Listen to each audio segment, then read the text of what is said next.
Educación de la Nación, titular de UNMED, persona muy cercana a Víctor Santamaría, Sí. Nicolás Trota, me refiero al exministro Claro. de Educación. Y estaba Nicolás Trota, de hecho, no en el escenario. Pero Cristina Fernández de Kirchner reapareció en escena hablando de sus cuestiones judiciales y también, por primera vez, pidió perdón. Increíble. Bueno, es un dato. Sí, y habló del rol de los gremios.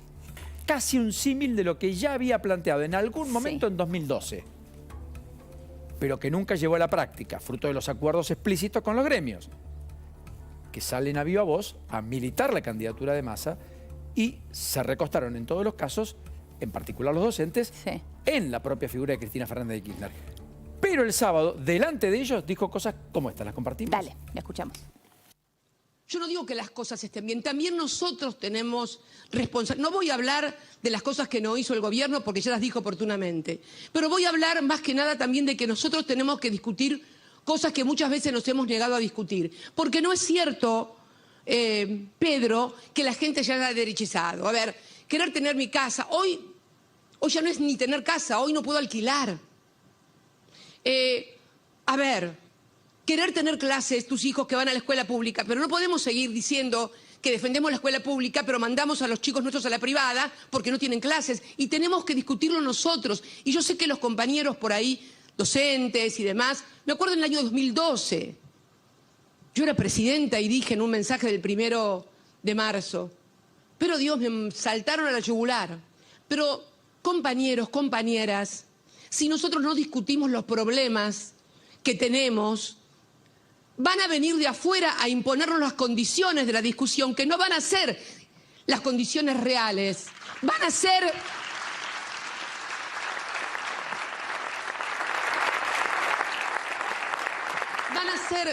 Y tenemos que discutirlo sin enojarnos, sin enojarnos. Bueno. Acá no está la parte central, me parece. ¿Vos sabés? Que es cuando ella dice que los políticos mandan a los colegios privados a sus hijos porque en las escuelas públicas los paros hacen que la gente saque a los chicos. Bueno, está bien, sí, que va en línea con esto, ¿no? Porque fue el planteo más razonable de Cristina Fernández de Kirchner. Bueno, ella y ahí dice, es cuando reaviva la polémica con los gremios, diciendo, mira, tiene que poner un límite a los paros. Bueno, de hecho decía, los propios docentes me hacían paro, cosa que es algo que tienen que aprender, no se lo hacían a ella, pero me hacían paro en la escuela pública y iban a trabajar en la escuela privada. Eso marcaba recién, ¿no? También. Bueno, mientras tanto, queremos hablar con Soledad Acuña. Sí, por supuesto. Respecto de si esto reaviva una discusión, porque ahí en el entorno de Bullrich, ella está trabajando, entiendo, las políticas educativas también. Rápidamente se alineó con la candidatura de Patricia Bullrich, la ministra de Educación de la ciudad. Creo que el planteo es declarar a la educación como un servicio esencial. Claro. Símil de lo que hizo Correa en Ecuador, para que todo paro sea realizado después del dictado de clases. Vamos a hablar con ella. Dale. Soledad Acuña está en línea. Soledad, ¿cómo estás? Buenas tardes. ¿Qué tal? ¿Cómo están? Muy buenas tardes. Muy bien. Bueno, primero preguntarte por tu opinión con respecto a lo que decía Cristina Kirchner. Bueno, repasábamos lo que decía Cristina Kirchner el día sábado. Bueno, la verdad que siempre son buenos los reconocimientos de los errores, ¿no? Cuando un político logra ver cuáles son sus errores, reconocerlos, admitirlos y prestarse a una nueva discusión, habla bien de esa persona. Así que bienvenida, Cristina, a una discusión que hace por lo menos 20 años queremos dar desde Juntos por el Cambio, antes llamándonos PRO, Compromiso para el Cambio, pero siempre dando esta misma discusión. La importancia de poner el derecho de la educación de los chicos por encima del derecho de los adultos a hacer una huelga o a parar. Y lo bueno es que si ella está con ganas de dar esta discusión, en el Congreso hay proyectos presentados por diputados de nuestro espacio que habilitan esta discusión pidiendo que la educación sea declarada servicio esencial, como bien decía Paulino recién. Nosotros creemos que como sociedad nos debemos un marco regulatorio que vuelva a garantizar y a poner en valor lo que la Constitución ya dice y lo que como sociedad venimos acordando desde hace muchísimos años cuando nos constituimos como república y cuando se armó nuestro sistema educativo, que es que las escuelas tienen que estar abiertas siempre, que la educación es un servicio esencial para la democracia, para la libertad, para la formación y para todos los chicos de la Argentina. Con lo cual, abrimos este debate que nos pide la presidenta, que se sienten sus diputados en el Congreso a discutir la ley de servicio esencial que presentó, por ejemplo, el diputado Finocchiaro. Y le propongo que discutamos esa ley en lugar de discutir la farsa que está pidiendo que se discuta ahora, que presentó su candidato, porque Sergio Massa es su candidato a presidente por su partido político, y está pidiendo que los diputados discutan la ley de financiamiento educativo, que es una farsa, porque presentan un proyecto de ley que amplía la cantidad de recursos que se tienen que destinar a educación, pero al mismo tiempo ese mismo ministro de Economía, que es su candidato a presidente, envió un proyecto de ley de presupuesto que reduce ostensiblemente el presupuesto educativo nacional, en infraestructura, en evaluaciones, etc. En Jardín de Infantes también, ¿no? De hecho, acá hicimos el desglose en su momento. Ahora, Soledad, vos estás hablando de esto, de la propuesta de incrementar en vez de en 6 puntos en 8 el presupuesto educativo, cosa que además, sumado a esto que vos marcabas, no se ha cumplido ni siquiera este 6% desde que esto se creó. Es decir, creo que solamente un año. Lo marcaba bien la gente de Argentinos por la Educación. Si no me equivoco, fue en el 2015. 15, exactamente. Fue el único año que se 2015. cumplió de una ley que fue la última ley por unanimidad en la Argentina, en 2006. La de financiamiento educativo, exacto, que establece que el 6% del Producto Bruto interno debe ser destinado a la educación. Nunca se logró. Massa quiere elevarlo al 8%, siendo el ministro que además le propone a los diputados y senadores que discuten un presupuesto con recortes para la área educativa para el año que viene. Es muy curioso.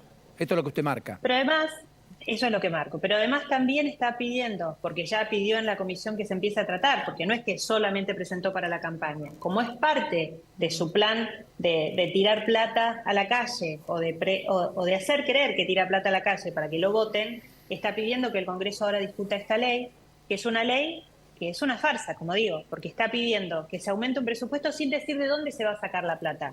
Entonces nosotros lo primero que queremos saber del ministro y candidato Massa es de dónde va a sacar la plata para financiar este incremento de 2 puntos del PBI, porque la economía no está creciendo. Hace años que la economía argentina no crece. Entonces, si no dice de dónde se van a recortar los fondos, queremos saber si esto también, así como ganancias, lo van a financiar con más inflación a partir de la emisión. Me quedó pendiente respecto a la toma de escuelas que hubo el año pasado. Hasta donde sé hay una causa judicial. La Procuración General de la Ciudad la inició creo que en diciembre del año pasado, corríjame usted. Causas por daños y perjuicios a una especie de más de 200 adultos, padres de chicos que habían tomado escuelas de manera prolongada, ¿se acuerdan ustedes? En medio del conflicto del año pasado. ¿Eso avanzó? ¿Usted va a seguir adelante con eso? ¿Va a intentar cobrar esos daños y perjuicios producidos al erario público a propósito de los hechos que se vieron y fueron explícitos en algunos colegios?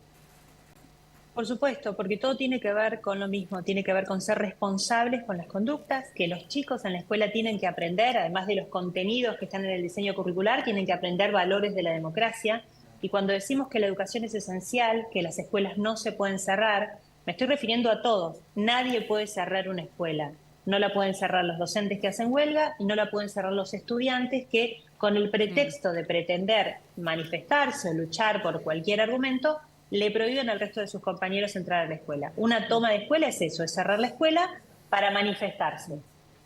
En democracia hay miles de caminos para manifestarse que no implican prohibir el derecho a la educación. Entonces, nosotros dijimos que esto no se podía permitir y dijimos que si los padres o las madres autorizaban a sus hijos a quedarse en la escuela en un modelo de toma, los responsables sobre sus hijos menores iban a ser los padres. Y a esos padres denunciamos ante la justicia en lo penal y en lo civil.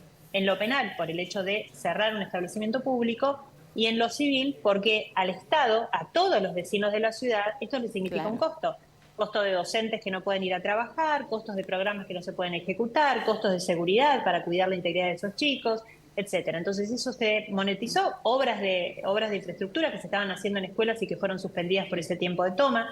Entonces todo esto se monetarizó y se llevó a la justicia civil, y eso es lo que hoy está corriendo y que todavía le siguen llegando instancias a las familias para que se presenten a declarar y que para que justifiquen su accionar. Y la justicia definirá y nosotros obviamente vamos a seguir como querellantes hasta la última instancia. Soledad, la semana pasada un gremio ADEMIS específicamente llamó a boicotear las evaluaciones educativas que se llevan adelante y la semana pasada en 6º grado. ¿Qué pasó con respecto a eso y puntualmente a esa evaluación? ¿Hubo acatamiento? ¿Qué sucedió? Mira, por suerte la enorme mayoría de los docentes de la Ciudad de Buenos Aires creen en el sistema de evaluaciones para la mejora.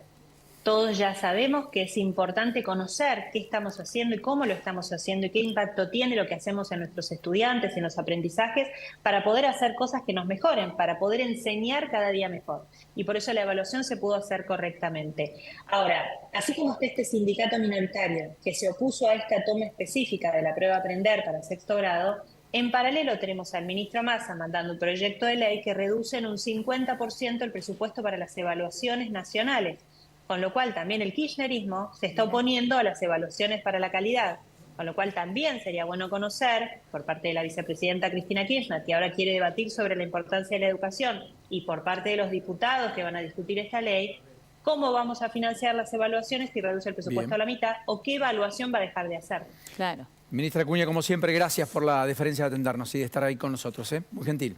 Gracias a ustedes, que tengan una linda tarde. Muchas gracias. Lo mismo para usted. Bueno, a todo esto...